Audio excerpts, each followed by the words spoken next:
What a night! What a night!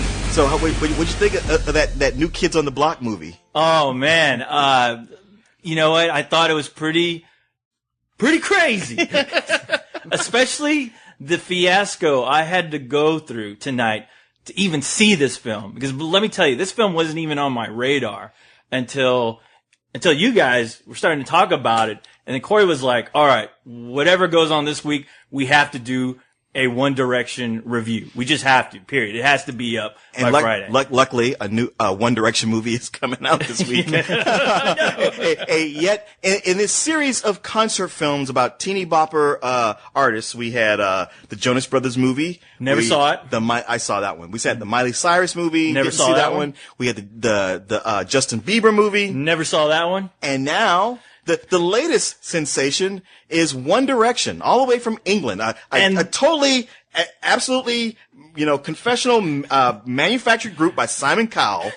And the funny thing about these movies is, like, every time, like, they have these concert movies come out, like, whenever these people are at the height of their career, the apex of their fame, and these movies come out, and it's like, yep, and it goes downhill from there. Well, that's what it seems like, because I was like, okay, I've never paid attention to this band, never really heard of him. Really. I have nieces, so I get to learn about all these things. Oh, and I'm sorry, but I mean, it is one of those things where you're like, okay, usually when these movies do come out, it seems like it's right at the point when there's a slump in the career of whoever they're making these movies about, to where it seems like PR now to go out, make a movie, and get it out in the theater just to get some kind of, I don't know, just to reinvigorate the fan base. I think there's somebody, and it's their job to know. They're like Karnak of the Inhumans, to know what's the weak point. Like, what's going to be that point where they're at their highest, we can release this movie and know that the sales are never going to top where they are right now. Did you really make a Karnak from the Inhumans joke? I did. Inside of the One Direction review? Hey man, I'm all over the place. No one knows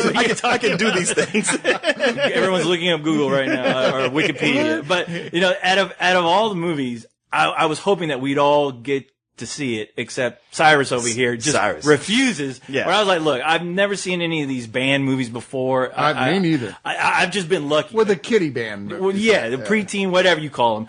I've just been very lucky. This one, I'm like, you know what? This could possibly make for a good review. I'm going to go check it out. I'll be a trooper. I'll do it. Sure. So, tonight was probably the most interesting night I've ever had going to check out a movie. More than Oogie Loves? More the time than you Oogie- and Corey saw Twilight and Midnight? More than when it was a Oogie pajama Loves, party? more than Marmaduke. Please, this review doesn't have to be that long as far as the actual review of the film. Let's kick it into story time with co-host 3000. Story time with co-host 3000. So cue the music. So I look up the schedule, the times, and thank God there's an early screening, so we don't have to stay up till midnight, watch this shit. And just so it be known, I saw this last week. Yeah, you saw it last week. Yeah. And it was also another early screening. It started at 7, it was done by 8:30. Yeah, you saw that.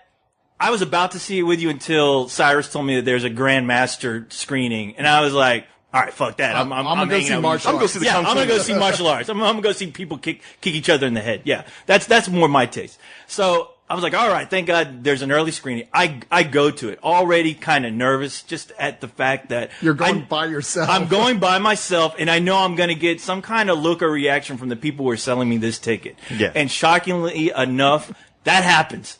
I get there. I'm like, all right, I'll do the 7 o'clock 3D screening. And there at the ticket booth is this guy, and he's obviously gay because as soon as he opens up his mouth, he's like, oh, okay, how many? And I was just like, just one. And he's like, ew. What? Hold on. I'll sell you the ticket, but let me call 911 first. They don't even bother. They just go ahead and put you on the sex offender. I know. Right there. I know. They take my picture. They take my picture right there. They put it up inside the building. But he's like, oh, just you. Oh. Are you a fan? Oh. And I was like, I'm looking at him and I'm like, yes. Okay. It was easier to say yes than to get into the other conversation. Well, yeah. It's trying to explain, like, no, this is part of my job. I know. And my brain, woke up and was like, all right, think what to say. And I was just like, yes. So he's like, oh, well, you know what? We're going to have a lot of fun. Well, that's when you go, hey, Yogi's band. Yeah. He's like, oh, okay, here's your ticket. Go ahead. Yeah, so he gives me... Isn't Harry just dreamy? I know. I was like, Harry Knowles? I don't know what you're talking about. Harry Potter. Yeah. So he gives me the ticket, and he gives me the 3D glass, and he's like, enjoy! And I'm walking out, and I swear to God, I heard him say, homo!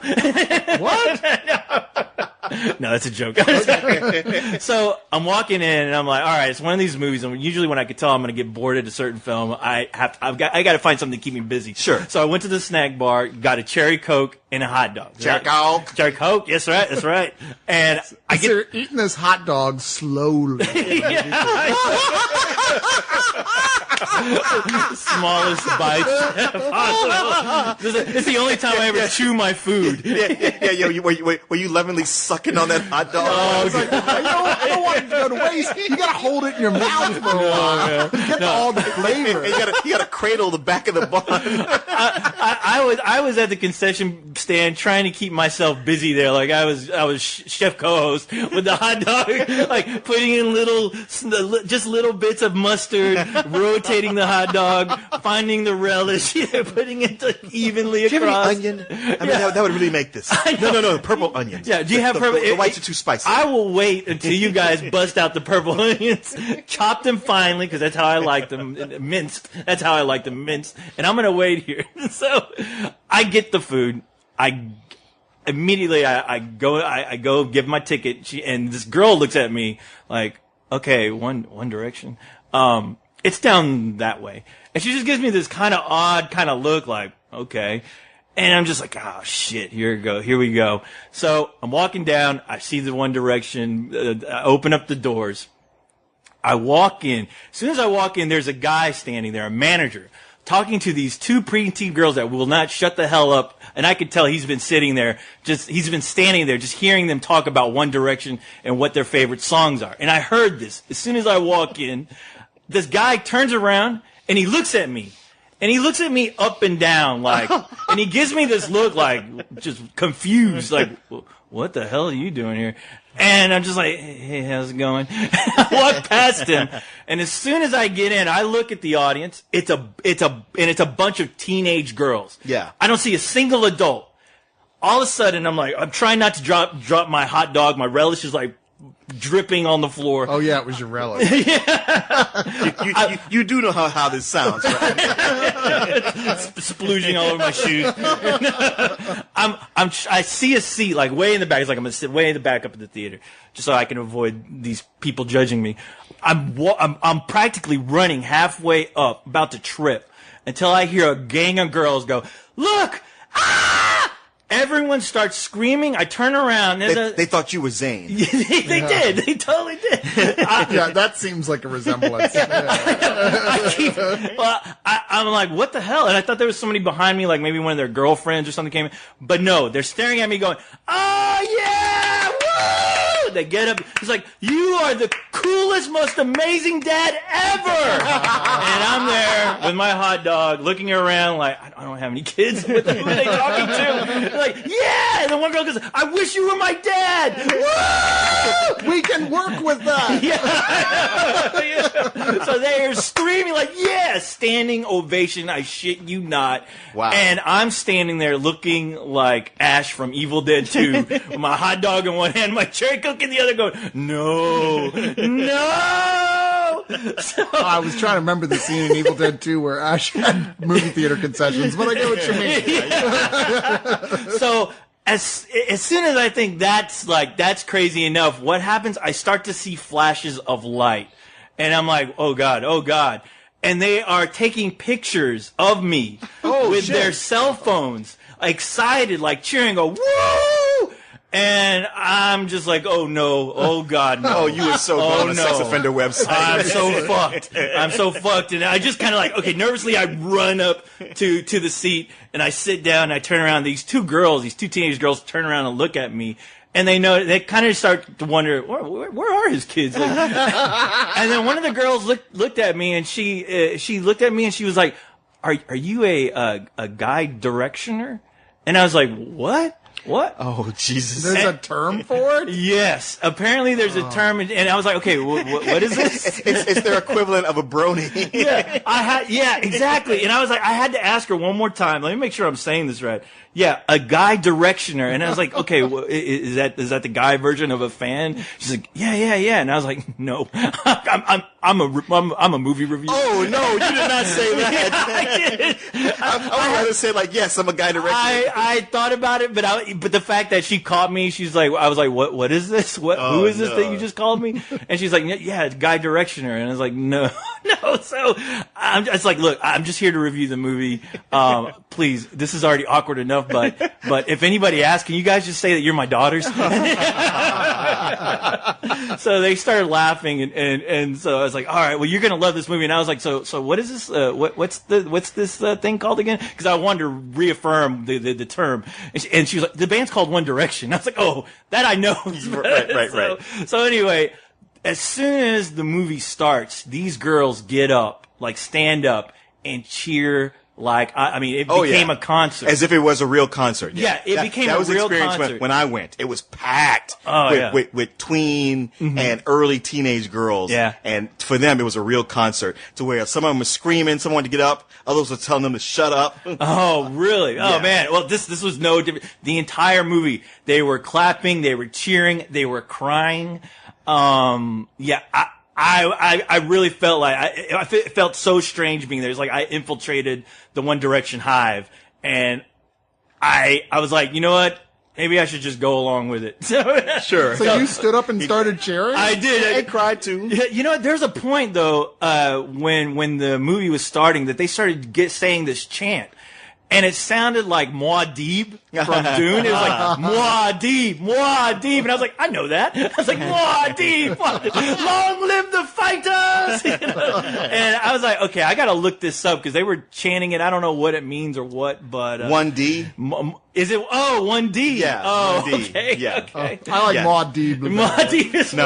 way better. 1D is how they shorten it. But, you know, the funny thing is when the movie started, there was a company name called like something with an M, and when that name popped up, all the girls in the theater booed like crazy. Oh, really? So I don't know if that's like a Modest Entertainment? Modest Entertainment. Yeah, the logo for Modest came up with a question with an exclamation mark, and as soon as Modest popped up, all the girls in the theater went boo! Wow. And I don't know what what is that's that about. and yeah, I have no idea. I was like, I was like thinking maybe this is like a record label or something. Maybe they dropped them or they screwed them over or something.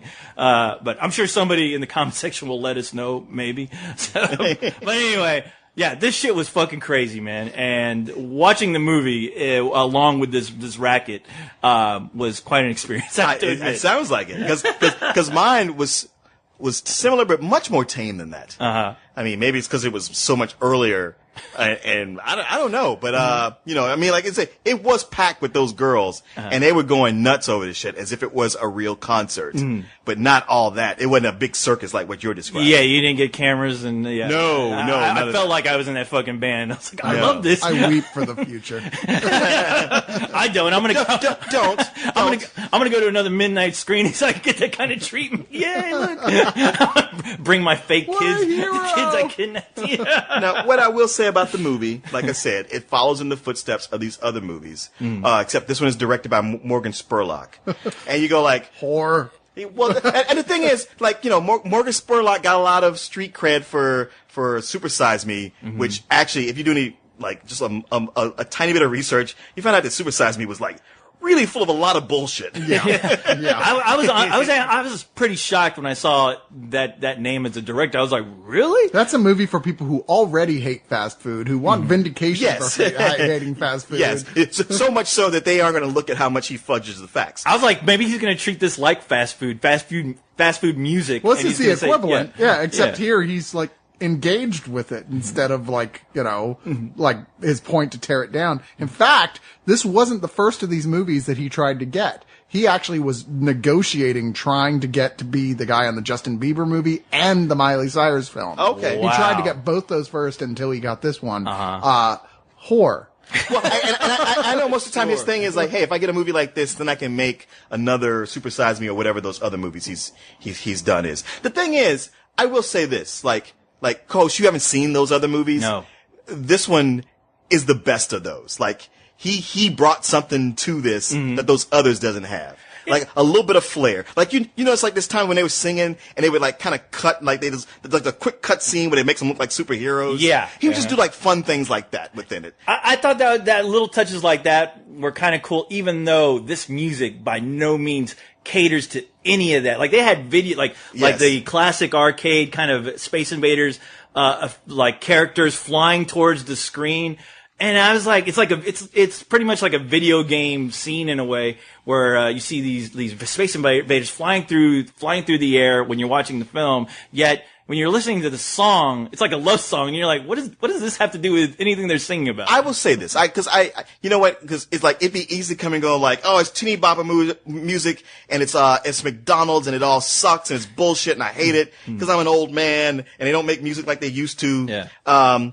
But putting that aside and just glowing like, hey, look, I recognize that some movies are made for me and they're not for everybody else. And this is made for this audience and that. So looking at it objectively from that perspective, I can say that this movie of these kind of movies, it's better than those others.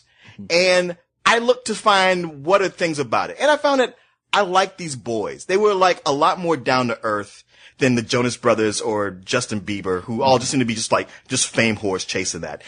Louis, you're on that X. I was never really a fan of boy bands before One Direction. I'm a massive boy band fan myself. Backstreet Boys, NSYNC. When people say you're in a boy band, I'm like, yeah, I am, but I'm in a cool boy band. So I'm like, okay, what else? Right from the start, we were always very vocal that we couldn't follow the boy band stereotypes. Choreographed dance routines and everything's the same. Here we go! Go Niall! Taking the crowd with you! Paul's our choreographer. Gets bored, I think. Niall, up that ramp. Harry, come on! It's a bit of a free-for-all.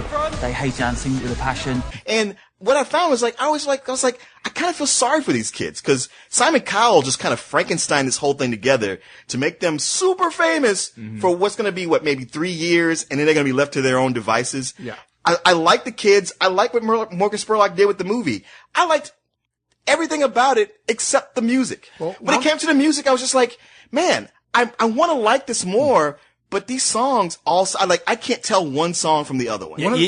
Sorry, go ahead. I was going to say, you pretty much hit it right on the head there. I felt exactly the same way where when you see their kind of humble upbringing, you know, you could tell like, yeah, of course they're humble because you look at their houses and they're like little shacks. Oh yeah. You know, they all come from working class families. Oh no, not at all. And the fact that, yeah, you're right. As far as when these kids got involved with this whole X Factor, they were 16. And only later on in the film do you realize, like, right when they were 16, they were pretty much, snatched from their parents. Yeah. Got sucked into this whole marketing machine of a boy band talent. And they have been touring and working their asses off ever since. And they're in their 20s right now. And even in their 20s, they're still going like, wow, you know, it's been a long time since I've seen my parents. I really miss them. I miss my family, you know, and the only time they do get to see them is when they're in other countries for like a blink. Well, at least in the movie, it feels like a blink of an eye. Yeah. It's like they're doing all this touring, but there's like one time they get to fly their families out. And their families are so proud of them. But some of them are like, you know, he was a little boy when he left, and I don't see him. And like the dads are like, I wanted to teach him about the world, but he's seen more of the world than I have. I don't have anything I can teach him. That's one thing a lot of the press have commented about this movie. Say what it is. It's not for adults. But that being said, like, it actually humanizes these kids more than these films ever usually do. It totally even does. to the point of showing that they're somewhat aware that there's a ticking clock on their celebrity, and they show that. And yeah. I mean, I thought that was bold. I mean, they don't go into it enough, and that'll be the movie that these kids make when they're in their late 20s. Yeah. That's what you keep wondering, because, I mean, there is a part, I think you and I were talking about it before we did this, when we were doing the other reviews, where, we got into discussion about, okay, which one of these guys is going to be gay? Yeah. And which one of them is going to end up doing the Justin Timberlake thing? You know? And which is going to turn to drugs. Yeah. That's what I found myself doing. I'm like, okay, between the five of them, who's gonna do what? And I'm like, okay, Louis is totally setting off my gaydar. But okay, did you get that too? I completely got that. It was every time He even talked about like working at Toys R Us. Yes. Playing the keyboards at Toys R Us and hoping to like have a girl notice him. I was like, man, this guy just seems uncomfortable even saying that sentence. He looks uncomfortable as hell. Yeah. And I was told like, well, no, he has a girlfriend. I'm like, yeah, I'm sure he does. Oh, yeah. But the thing is, he was offered to play soccer professionally, for the record. was he really? Yeah. But the thing is, but like he was one of the kids I really liked. I'm like, he's, you know what? He seems to have like they consider him the comedian. And he's a guy who will get out there and try stuff even though nobody backs him up. I'm like, when this is all over, he's going to move on to do something else. He's going to stay in entertainment. He will go to Broadway. Yeah, yes. yeah. That's exactly what I thought. Niall, who's the sensitive one, he actually plays guitar. He'll probably become a record producer, if not do his own thing. How do we know he's the sensitive one? I'm telling you, man, I hear these things. He's done his research. Honestly, he's the most soft spoken in the group, and he's the one who actually plays an instrument. All right. Now you got Liam, who's I think he's probably Irish with that, but he wanted to be a firefighter or help people. It's like for him, he's the most down to earth because there's a point when they talk to him, he's like, you know, I want to meet a girl, but I don't know if she's going to like me just for this fame or for me. And you're like, man, this guy, he's the one who's most likely like when this is over to just go back to where he grew up and be a, you know, responsible member of society. Yeah, you could tell he's the one who's really prepared for this to be over. And questioning the reality of it. Yes, exactly. Oh, yeah. He's the one. Let's see, Harry. Harry's the one, like, he's probably the most famous. He's got the most personality. He even goes back to the bakery he worked in. All the old women like him. He's the guy who I think, like, okay, he could stay in entertainment and just be a personality, like a game show host, just pop up on things. Everybody likes him. I see him as a bad actor. I think he's going to make that transition. You're right. He might actually go on to be in a real band. He was in a band before all of this, apparently, a real band called White Eskimo. Like I said, he seems like he can stay in it because he has something about him. And well, the girls were flipping out every time he was on stage. Yes. Every time he took off his shirt. Where there was a lot of moments where they're just, you see them skinny as fuck, right. almost anorexic. Oh yeah, I know. The girls are flipping out, going, I know. You're right. You're so right about that. And all so the many tattoos. moments.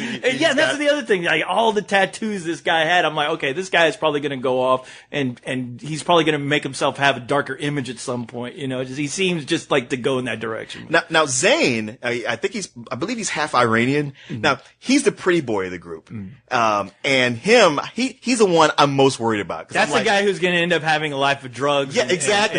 You got that feeling too, right? Completely. Yeah. Anytime a guy is spray painting his room to make it look like the most ghetto ass train ever, especially spray painting Batman all over the place. I know.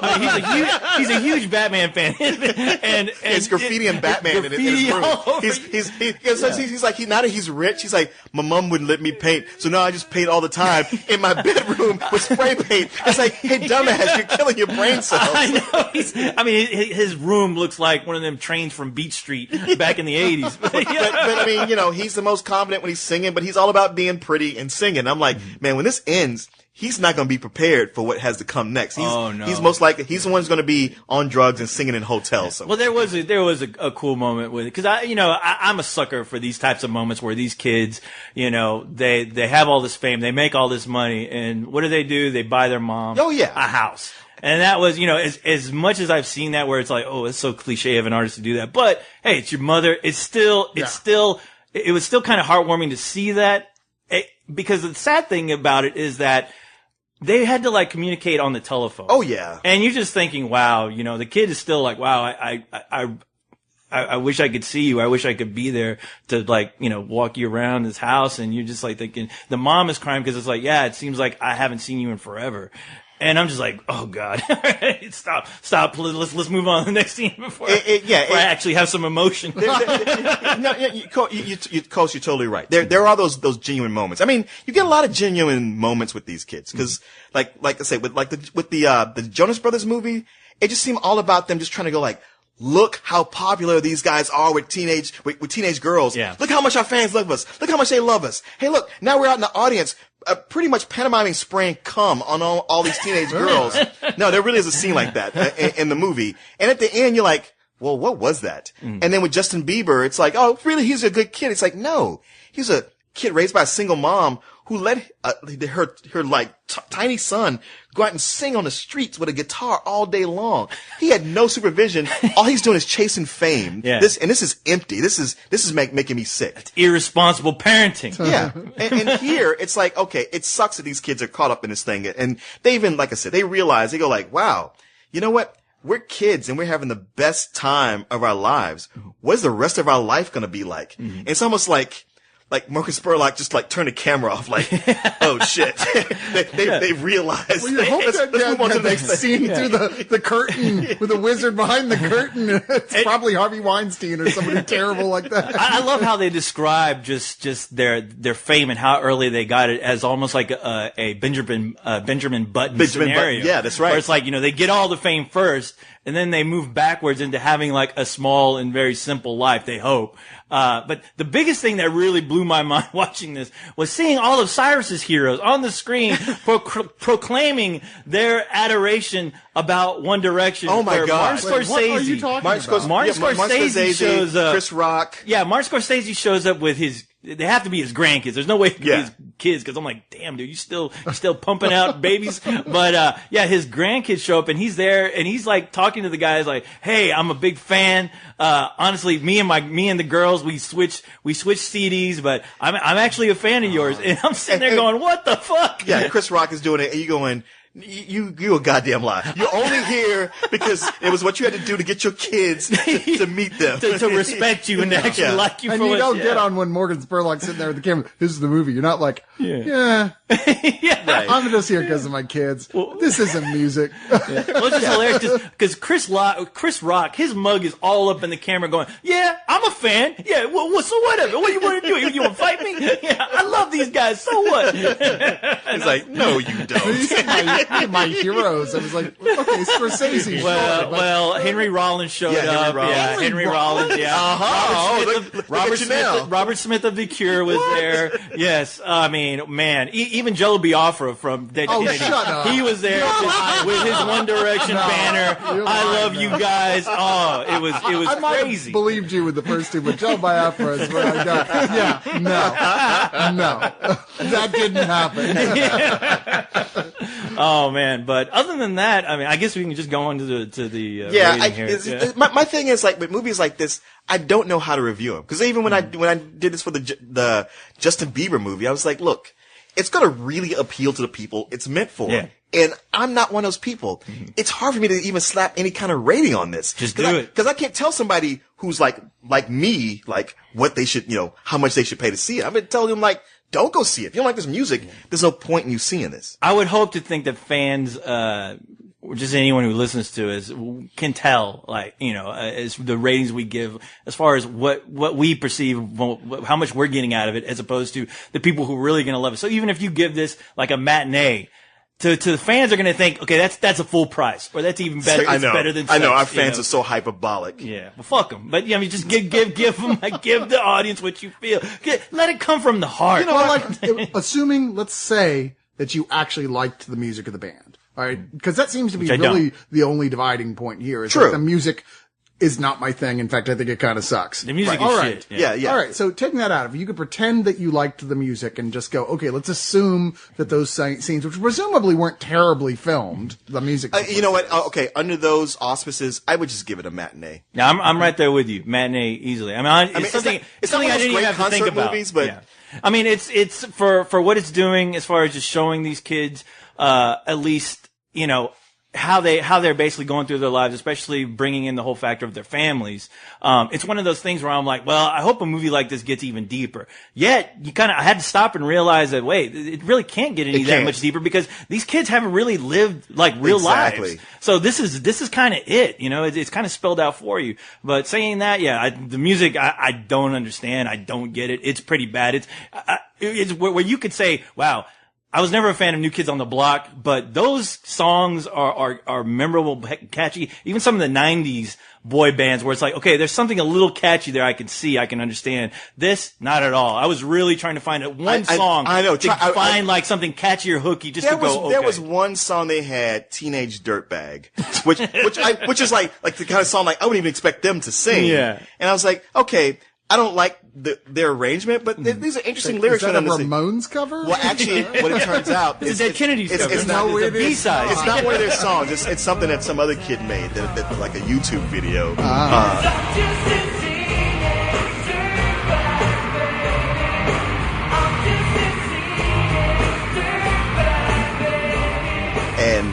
And the way he does it, it's like, oh, okay, that fits. This is almost like somebody going like, let's do a lounge verse, like if Richard Cheese decided to do a verse. I saw one of the singer, I think the lead singer kid or whatever, is really into Frank Sinatra and all that stuff. You know what? One of the problems with this band is that it's a 5-man boy band, but they all get equal time to sing. Like every song, they make sure that all 5 of them sing. So it's a band by committee. And that's one of the big problems. It's like, you don't have that guy, okay, he's the main singer. Because it's almost like it's negotiated. Like, we all gotta get a part in it. It's like, okay, that blends it all out. That's kind of the definition of a boy band, isn't it? No. You might have somebody who leads one song and everybody else backs them up. Oh, okay. And they switch out. The Justin Timberlakes. Yeah. But this is like every song, they all get an equal part of each song. All right, so this feels more like somebody you'd see performing at Disney World than it really does. I mean, you know what? This movie right now is a matinee, but later on, when some of these kids get into drugs, you might get a full price movie out. That's what I'm. Because I'm thinking, like, you know what? Down the if road, these guys get into drugs, it'll probably improve their music. Right. And they should do that. You know, I'm like, it's they happened really for should. years. If Spurlock has a brain in his head, he needs to like follow these guys.